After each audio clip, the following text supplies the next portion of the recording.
Hi everyone, I'm Janae. I'm president of Texas Votes.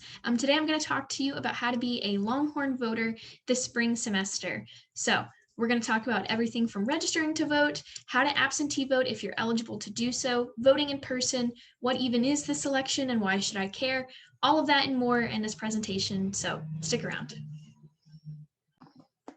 Okay, so here we are. This is the presentation that we're going to be using today. Again, I'm Janae. I'm president of Texas Votes. Texas Votes, with our logo off to the side there, is a nonpartisan, non-advocacy student civic engagement organization here on campus. Essentially, what that means is that we spend thousands of hours registering Longhorns to vote, making sure that they know that there's an election going on, ensuring that they have access to free and accurate voting information and voter education materials. Basically, we live, breathe, and eat politics and trying to make sure that everyone is engaged in the political process. Essentially, we don't care how you vote, just that you do it. And we're here to make sure that the process is accessible, makes sense, and that everyone walks away knowing exactly what's going on and how to make sure that their voices are heard. So yeah, today we're going to talk about how to do so in spring 2021. And I'm excited that you're here with me. Thank you all so much for coming. And yeah, let's just jump into this. Okay, so we're going to start off with some pretty cool stats. This chart here essentially, this graph here essentially shows that UT students are pretty great at voting. UT students turn out to vote in both 2016 and 2018, and I suspect 2020, once we get the data, we turn out to vote at higher rates than Texans in general, and especially higher rates than OU students, which we love to say that. That's a pretty cool stat to be able to flex. So we are really great at voting, especially in comparison to other Texans and OU students. And I'd like to continue to that trend, and I'd like to see us get 100%. So hopefully you and your friends and other students at UT will help us reach that goal and continue to beat other Texans and especially OU out in terms of turnout rate. Okay, so what is happening? We just voted in November of 2020. There was a lot of commotion and talk about the general election. You need to tell me there's another election. Yes. So Texas has an election pretty much every year, at least one. So expect an election at least every year for Texas. This one in particular is local elections, which are a really, really big deal. You should vote in every single election, whether it be state, national, or local, because they all affect you. They all impact you, and therefore you should vote in every single election that you can. You have free will, you have free agency, and therefore you should influence the system and try to make it reflect your values, things that you care about, and ensure that it reflects who you are and what you want your government to look like. So this election is happening on May 1st. That is election day. It's a Saturday of note. But we do have early voting in Texas, so there will be about 2 weeks of time before May 1st during April in which you're able to actually get out and vote. So not just May 1st, that's just election day. Your county back home may or may not be having an election during this time period. So Travis County is, all of Austin has something to vote about on May 1st or before, and as well as Harris.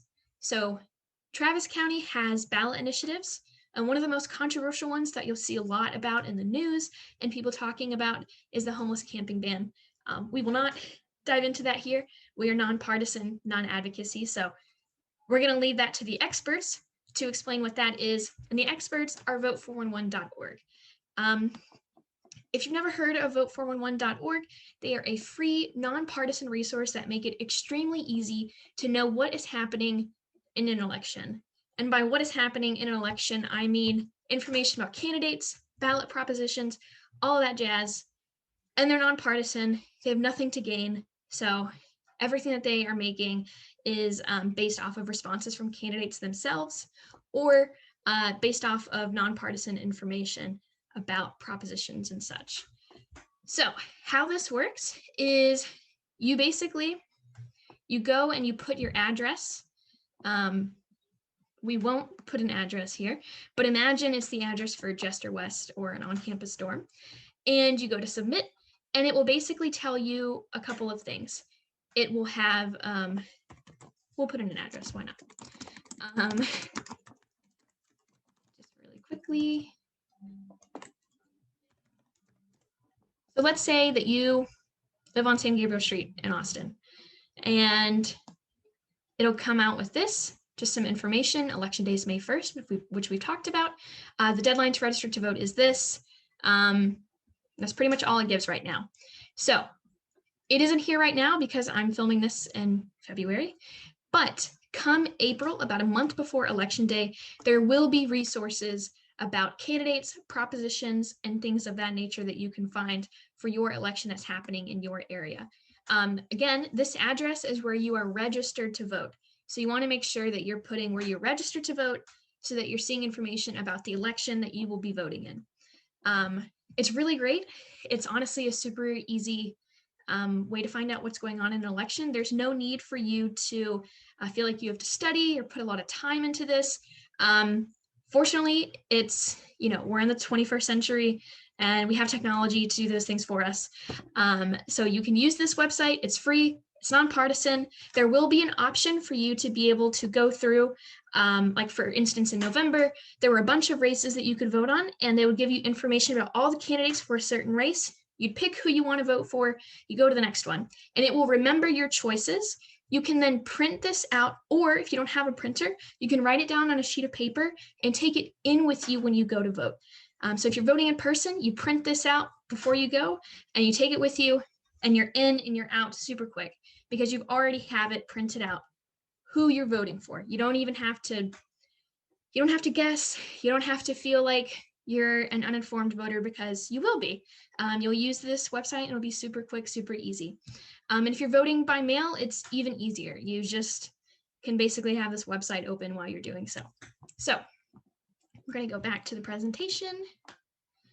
Okay, so that is what's happening. Why should you care? You should care because this is an election that will impact you. It will affect you, your family, other students. You should want your voice to be heard and you should vote. And vote411.org is a super quick, super easy way to go ahead and do that.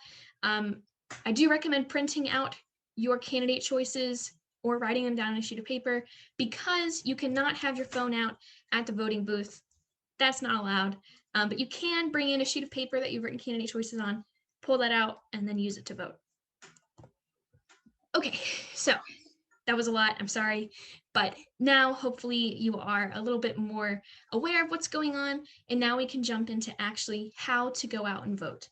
The first step of voting in this election, and any election, is registering to vote. So how do you know if you're registered to vote right now or not? You can go to this bit.ly link, which will take you to the Texas Secretary of State's website. You're going to go over here. You're going to choose whichever one of these. Name, county, date of birth, probably the easiest one. Just put in your information, and then it will tell you if you're registered to vote, if so, where. And come closer to election time, it will tell you what polling stations you can go to / might be assigned to. More about that in a bit. But again, this link right here, if you're not sure if you're registered to vote, you can go there, double check. We're going to talk about some reasons why you might need to register to vote. The first one being you've never registered to vote before. And that could look like being talked to by a volunteer deputy registrar, which I am and the other folks at Texas Votes are. You might have seen us on campus yelling at you to register to vote across Speedway or across the West Mall. It could also look like you going to get your license at 15, 16, whenever you got it, and them asking if you'd like to register to vote. It could also look like you were in high school in a government class potentially, and you were asked if you wanted to register to vote. If none of those sound familiar and you check the link right here and it says you're not registered to vote, you're not registered to vote, and you should do so. Another reason why you might need to register to vote or re-register to vote is that you've moved. This is a huge one for students. We move all the time. I think I've moved like 6 times in my 3 years at UT so far. So it's super important that you are updating your registration. And we will get into the nitty-gritty of all of that in just here in just a second. If you have changed your first or your last name, you also need to re-register to vote. So going back to the moving, it's super important that you are updating your registration anytime that you move. Let's say that you lived in apartment number 3 of your building, and you move to apartment room number 4 of your building. You should re-register to vote. You should update your registration. It's really important that this is up to date, that the voter rolls are accurate, because let's just say campus versus off campus. Quad is that big divide between your on campus, your off campus. If you move from, let's say, the quad, which is right next to quad, and you move to the Castilian, or you move to literally any building that is across quad, you're in a different congressional district, you have a different representative, you're voting for different people. So it's really, really important that your registration is up to date. Otherwise, you are not being represented by the right people. You are not voting in the right elections. And it's just overall bad for democracy. So update your registration when you move. Another thing about registering to vote is that we have some choice. We have some flexibility as students. So because you and me are full-time residents of both our back home county, for me it's Tarrant County, and our school county, Travis County, you can choose where you register to vote. You can't be registered to vote in more than one place. So you do have to pick, and you do have to weigh some pros and cons in your head. But the good thing is that you can change your registration pretty much whenever you'd like between elections. So let's say I'm really passionate about a race that's happening back home in the spring of this semester or of this year. I can register to vote for Tarrant County for this election. And then let's say that there's an election happening in Austin this November, and I want to be registered to vote in Austin. After this election in the spring, I can change my registration to Austin, and it's totally fine. So that is why it's important to kind of weigh, have I moved since the last time I registered to vote? Where do I want to vote? What county do I want to vote in? If your back home county is Travis County, then you have to pick, do I identify more with where my parents are? Or do I identify more with West Campus, North Campus, Riverside? Where do I want my voice to be heard? So a lot of weighing, a lot of inner self-reflection going on. But if you have any questions, or if this was maybe confusing, you can feel free to reach out to our Texas Votes Voting Hotline, which will be, it's just a Google Voice number. It's free to text that you can reach out to at the end of this presentation. So now that we've covered why you might need to register to vote, we are going to talk about how to register to vote. Something that is very, very, very important that all my Texas voters need to know is that Texas does not have online voter registration, period, point blank, simple as that. We have websites that make it a little bit easier to register to vote, and these websites are online, but they are not online voter registration, which is very important. So if you're using a website to register to vote, and at no point in the process do you have a form physically in front of you, you sign it, you put information, you mail it in, you have not registered to vote. We're going to take care of you today and use TurboVote, and I'm going to talk you through what all of that means, but just going forward, be very wary of that. We want to make sure that everyone can vote in every single election, and we don't want things like confusing websites not being clear with voters to get in the way of that. So today we're going to use TurboVote to register you to vote. TurboVote is essentially an online tool that UT and Texas Votes have forged a contract with to get us this handy dandy special link. And basically, we can put messages in there to help UT students in general in Texas register to vote, make sure, hey, by this date, you should print it out, or by this date, you can select the option for them to mail it to you. And I'll give you more details about that. But make sure that if you're sharing this link, which please share it. We paid good money for it, so we'd like to share it. There's no cap. It can be UT students, it can be Texas students, it can be Texans in general who want to register to vote. So you go here, and it looks like this. You go to get started, and it's going to ask you for a couple of basic things: your name, your birthday, the address in which you are wanting to register to vote that you live at. Simple stuff. And the way that TurboVote works is that it basically is pre-filling out a portion of your voter registration form. It can't fill out everything, that's not allowed, but it's filling out as much of it as it can to try to help you out a bit, to make it a little bit easier, which is great. And then you go through the steps, all of that jazz, and you have two options. It's going to ask you, do you want to print out this form, or do you want us to mail it to you? This is really important.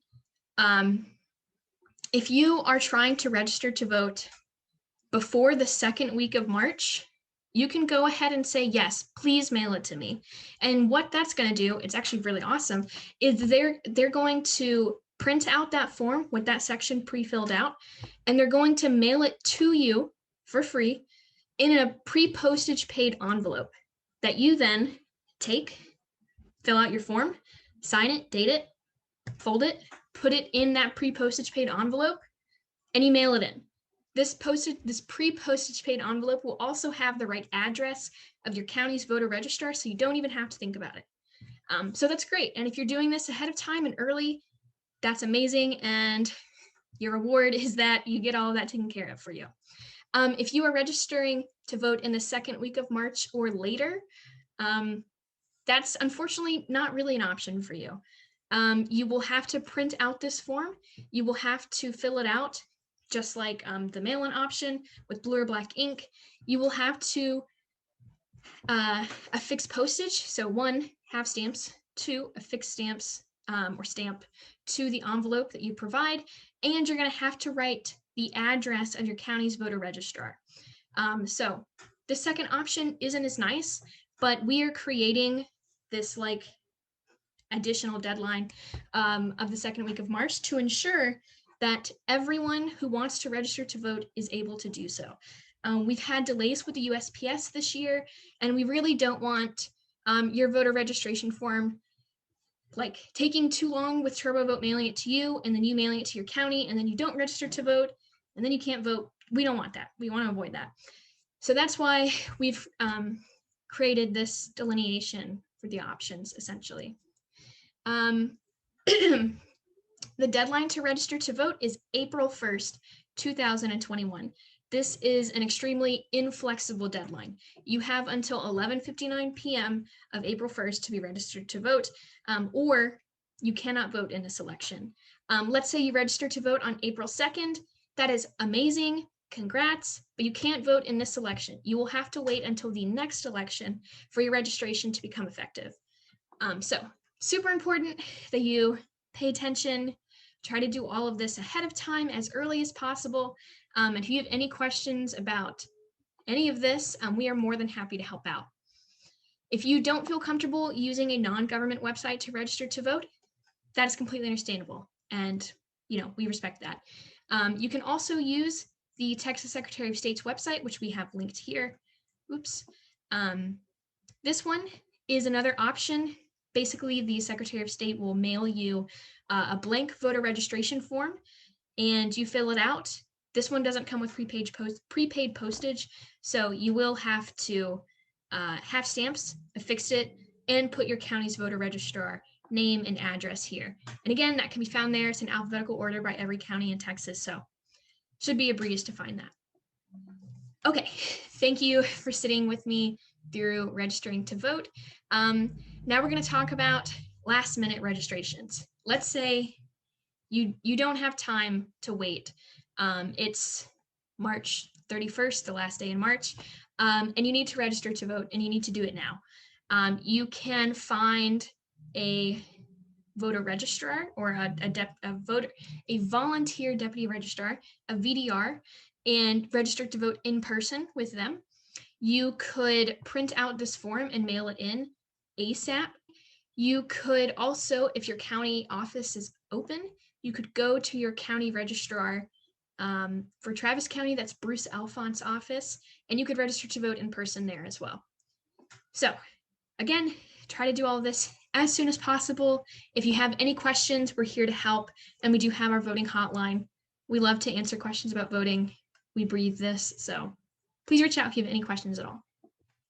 So now that we've talked about how you can register to vote and how to do the first step of the process of voting, we're going to talk about how you can vote. There are two ways that you can vote in the state of Texas. If you're eligible, you can vote by mail or absentee vote. If you are not eligible / don't want to, you can vote in person, and they're both super valid ways of voting. In order to vote absentee in the state of Texas, you do have to meet eligibility requirements to do so. You have to be at least one of these.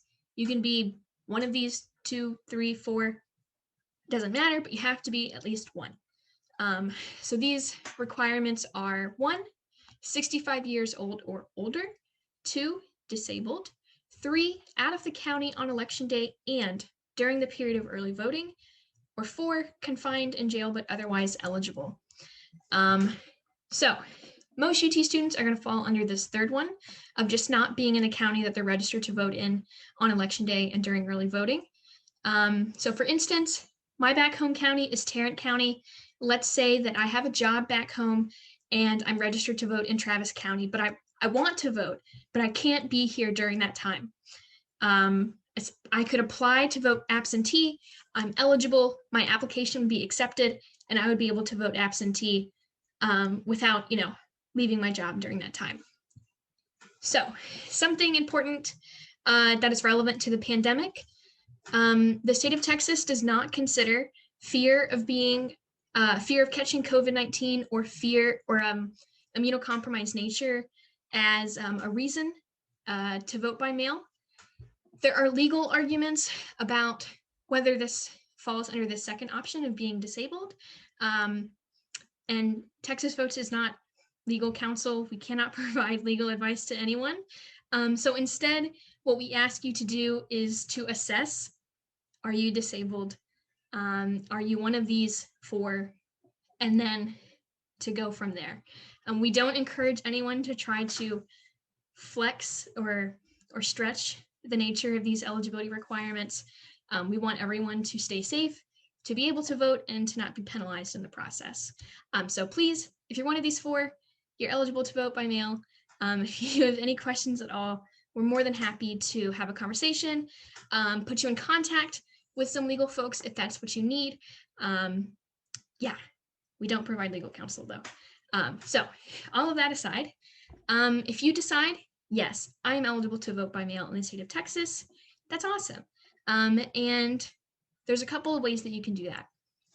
So once again, you can print out the application yourself, and we would recommend that you do this if you're maybe applying to vote by mail later in the process, or if you're doing this earlier in the process, you could also request to have your absentee ballot mailed to you. We have a whole separate presentation about how to do that, and we're going to make sure that you have the links for that. And it basically just walks through everything that you need to know about applying to vote by mail in the state of Texas. Again, though, I would really give yourself like 3 weeks before this deadline. So if you are requesting to absentee vote by April 1st, I would say, yes, you can have the state of Texas mail that form to you. If you are not, then I would go ahead and print this out. Better to be safe than sorry, and affix postage and mail it in. If you have any trouble having access to printers, postage, anything like that, but like you don't have any other option, it's too late in the period to really do anything else, please reach out to our texting hotline, and we will do everything we can to make sure that you have access to those things, whether it be through a library, a county building, something. We will call around various counties in Texas and try to help you out and make sure that you're good to go. Yeah, so something that's important is that the person that you are mailing your absentee voting application and ballot to is a separate person than who you mail your voter registration to. They're 2 different officials. They're called different things. This person that you're mailing your absentee ballot forms to is called your county's election official, or potentially even early voting official. And the name and address of that person is listed here. It's alphabetized by county in Texas, so again, should be a breeze to find it. The process for absentee voting in Texas is you apply, step 1. Your county says yes if you meet those eligibility requirements, and no if you don't. If they say no and they reject your application, they should let you know in some way. That could be through phone number if you provide that on the form. That could be through mail, but they should provide some form of notification so that you know, okay, I have to make plans to vote in person in a county that I'm registered to vote in. If they accept it, they're then going to mail you an absentee ballot. It's going to have a list of instructions and directions that you have to follow. Every state's rules are different. So again, you're voting in Texas, have to follow Texas's rules. They'll be listed pretty explicitly what you have to do in the form. If you have any questions, again, you can text us. But they do change slightly sometimes, so that's why they're not listed here. But they will be included, and there will be a security flap essentially inside of the envelope to make sure that mailmen, anyone who's handling your mail or sees it from the outside, can't see who you voted for. Yeah. Oh, something that's important and just kind of has to be said as a warning. We support wanting to share on social media that you're voting and that you're civically engaged. We're all about that. That's awesome. However, you cannot post selfies of you and your absentee ballot. Your vote could potentially be canceled out if you do that. You could get into legal trouble. So if you would like to share that you're voting absentee, like, please do, but be careful of how you do so. We would recommend that you maybe take a picture with the envelope. Your ballot can be inside again because it has that security slip, but you don't want, it's better be safe than sorry. If you're worried about it, you can just share that you voted with like a selfie, and your ballot doesn't have to be in it. Yeah, again, if you have questions about that, it's kind of a weird rule, but let us know. It's to make sure that your vote stays secret and that you're not swaying anyone to vote any certain way. So some important dates. The last day for your county to receive your absentee ballot application is going to be April 20th, and that's a Tuesday. Of note, that's not the last day that you can send it. It's the day that your county has to receive it. So you really shouldn't wait until April 19th to send it. Because as I said, USPS has been having delays. There's a potential that your application might not make it in time. And if it's not received by that date, they're going to reject your application request. You're going to have to vote in person. So please, please, please do all of this as far in advance as you can. Honestly, if you've just registered to vote, you should go ahead and apply to absentee vote if you think you're eligible. Just get it all out of the way. Better to do it earlier rather than later and panic and be stressed, especially as midterms come around. So don't wait until the last minute, please. Okay, so now we're going to talk about voting in person. So like I said earlier, you can vote on Election Day, which is May 1st, or you can vote during the period of early voting, which is April 19th to April 27th. I and Texas Votes and pretty much everyone really strongly recommends that you vote during the period of early voting rather than waiting until Election Day, if at all possible. Early voting is great because it's 2 weeks that you can go in and vote whenever is most convenient for you. It includes at least one weekend, probably 2 given those dates. So it's really a great time to just pop by a polling station whenever it's easiest for you and just go ahead and get it done, and then you don't have to worry about it. However, if you have to wait until Election Day, that's also fair, and I would just come a little bit prepared for slightly longer lines. This is a local election, so I'm not saying, bring a lawn chair and, 3 meals for the day, but just, expect slightly longer lines than early voting, most likely. So something that's also important is that some counties in Texas have what is called vote by precinct rules, in which on Election Day, you have to go to a specific polling location. So back home, this was like a random YMCA. It might be a library, it might be a church, it might be, any number of things. That means that within that county on election day, you have to report to that polling station, even if on your way there you pass a polling station that has a much shorter line. You've been assigned to this polling station and you have to vote there. Travis County is not one of those counties. So let's say it's election day in Travis County. You can go to any polling location that's open in the county. The same is true for early voting.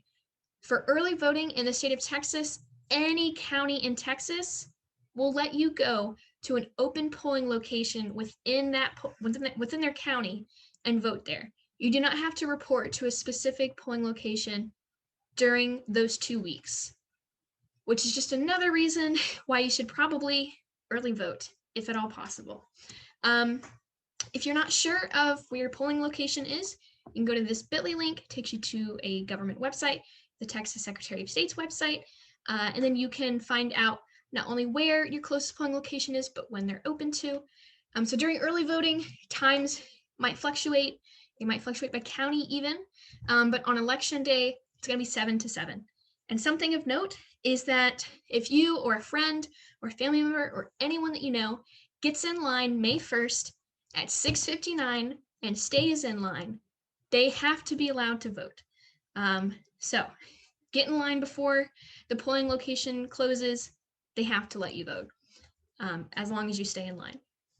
So another important thing about voting in person is that you have to have acceptable voter ID. What is acceptable voter ID?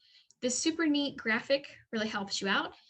So for most Texas students, like you're from Texas, it's going to be your Texas driver's license. If you're an out-of-state student, the easiest one's probably going to be your passport. However, maybe my picture's in the way. Any of these forms of ID work. Of note, your student ID does not work. Not an acceptable form of voter ID in Texas. So make sure that you have one of these 7.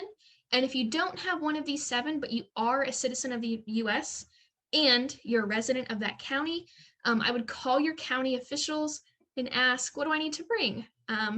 It usually is a utility bill with your name on it, as well as the address that you're living at, but it differs from county to county, so just make sure that you double check with them. Oh, also important, earlier I talked about voter registration forms. One reason that you might register to vote is because you want a replacement voter registration card. Basically, when you register to vote, you get a thick cardstock thing that notifies you you're registered to vote, and that's awesome. Let's say you lose it, or you lose it, or you never get it in time for the election. That's okay. You don't need that in order to go and vote. When you register to vote, you're registered to vote, which is a weird way of putting it. But basically, you don't need to wait for the county to mail you back this form. In fact, you shouldn't wait for the county to mail you back this form because it usually takes them a full month to mail it back to you. And let's say that you registered to vote on the last possible day, April 1st, and you want to vote on election day, the last possible day to vote, May 1st, your card might not even be there. So don't wait for them to mail you your card. And if you get your card and you lose it, that's okay. You do not need to bring it with you to the polling location. Not having it with you doesn't mean you can't vote. Okay, but if you do have it, you might want to bring it. It's just another way to basically verify that you're registered, you're good to go, and it might make the process a little bit faster. But if you don't have it, you never got it, you lost it, that's totally okay. Okay, so we're almost done, I promise. Right now, we're just going to go through some important dates that you should know. So again, last day to register to vote is April 1st. The last day for your county to receive your absentee ballot application is April 20th. Again, this is not the day that you send it. This is not the day that it's postmarked for. This is the day that they receive it. Again, another inflexible deadline. They will not budge. The first day of early voting is April 19th, and the last day of early voting is April 27th. So that's a nice chunk of time that you can go in whenever it's most convenient for you. I prefer like Sunday mornings. It's like pretty much a ghost town. You're in and out. You get donuts after. You make a celebration out of it. It's a fun tradition. May 1st is Election Day. This is the last possible day for you to vote. So make sure that you go out and vote at some point. If you're voting by mail, this is also the last possible day for you to mail in, or for you to receive, for your county to have received your ballot to vote by mail. So this last bullet point is just basically emphasizing that they have to have your ballot in their office by May 1st, 7 p.m. In the past, they've given a couple days of leeway for if it's postmarked by Election Day, they'll receive it a couple days later. Because this is a weekend election, I don't believe they're doing that. So you have to make sure that you are getting your ballot by mail in ASAP, please. Okay, this whole slide is just basically resources that you can reach out to if you encounter any obstacles to voting during early voting, Election Day, voting by mail. These are nonpartisan groups of lawyers, essentially, who are voting rights lawyers, and they will try to walk you through what is happening, and also if anything does happen that is illegal, potentially, they are the folks who could elevate that and use your case to try to prevent further things like that. So there's multiple languages that are available, and if you need more, there are their website. If you just look up 1-866-OUR-VOTE, it's a very famous, very widely published group, and they do have more language resources. Okay, so thank you all so much for sitting through this. I want to make sure that you know that civic engagement is not just voting. Civic engagement is voting, is being heard by your representatives via voting and other ways, is helping your community, is volunteering, is recycling, is all of the things that essentially being a good citizen, or not even just citizen, a good just resident of a community, a city, a county, a state, a country. So here are a couple of ways that we think are important for you to stay civically engaged, because it's great that Texas has at least one election every year, but we don't just stop being community members when an election ends. So these are some really awesome ways to make sure that you are staying in the loop, and making sure that your representatives are accountable for you, or accountable to you, not for you, sorry. So this one is Keep Up with the Ledge. Basically is a link to help you track legislation. This website is horrific, I know, but it is a pretty effective tool, especially if you see a piece of ledge in the news that you are really strongly in favor of or opposed to, and you want to do some more research about it before you call the rep and, let them know what you think. You can also testify or submit written testimony, for Texas ledge bills. So again, you feel really passionately for or against something, and you want to make sure that your voice is heard, please do so. The written testimony is for folks who can't make it in person. Please, your safety always comes first. So that's also an option to make your voice heard. You could become a volunteer deputy registrar, the people I've mentioned so often. I've been a VDR for the past 3 years, and it is incredible. You meet so many people and you help them be able to vote, which is really awesome. So if you're trying to become a VDR for Travis County, Austin, this is how you do so. You basically register through Zoom. They've got several different dates listed. I just told you it's awesome, but I really recommend becoming a VDR. It's a great way to help out your community. It's a great way to engage with people. It's just awesome. I don't know. And also, if you want to be a VDR back home, some counties do I can't remember what it's called, backwards validation or something like that, in which Tarrant County says, hey, you were trained in Travis County, and we know that they're pretty legit about their training, so You can also be a VDR in Tarrant County. I don't know if Tarrant County does that, but some counties are friendly about being a VDR in that way. We encourage you to contact your reps. This links to Common Cause, which essentially you put your address or your state. Interesting. That's not where I live. But yeah, and it tells you who your reps are. So if you don't know who your reps are, it tells you who they are, what district you fall in, and then also how to contact them. What's their email? What's their fax? What's their office number in the ledge? All of those things and more can be found there. I really just, like, on a personal note, I would like to push you all to reach out to your representatives. They work for you.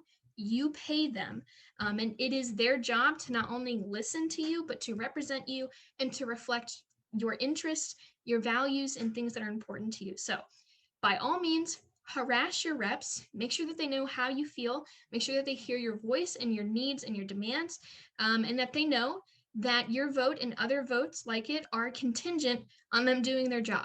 So, end rant. But yeah, contact your reps, please.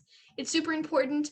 They're not mind readers, and students who are so often framed as apathetic are not. So please make sure that you're doing your part and tell them that, you know, the youth vote is important. We're not going anywhere. And so therefore they've got to represent us and reflect us in the government. And if you are interested in some more ways to be civically engaged, we have a super awesome bi-weekly newsletter that we'll send to your email free of charge. You can sign up right here. And yeah, so again, civic engagement is so much more than even just these things listed, but these are really important ways to be politically involved. I also encourage you to volunteer if possible. Meals with Wheels is like a really great organization. There's other things you can do as well. Recycle, volunteer, be nice to your neighbors and to other folks, wear masks. Just civic engagement is keeping your community going, keeping it safe, keeping it healthy, and being politically involved. Okay, we have finally come to the end of this presentation. If you have any questions at all, please feel free to email us, text us. This is our Google hotline number. We're super active on social media, so you can also reach out at any of these places. This, again, is it's the Election Protection Hotline. They are amazing people. They are really passionate about you being able to vote and you having access to vote. So if you encounter any difficulties, please let them know there. If you are interested in joining Texas Votes, please do. There's no like application process. We're free to join. There's no application. You can join at any time, and we are as much or as little commitment as you'd like. And we're okay with that commitment fluctuating as well. So the more the merrier. We are a bunch of political nerds who absolutely love helping people get out and vote and get registered to vote. So if that sounds like something you're interested in, please, please, please go to this bit.ly link, takes you to our Google form, and then we'll reach out to you from there.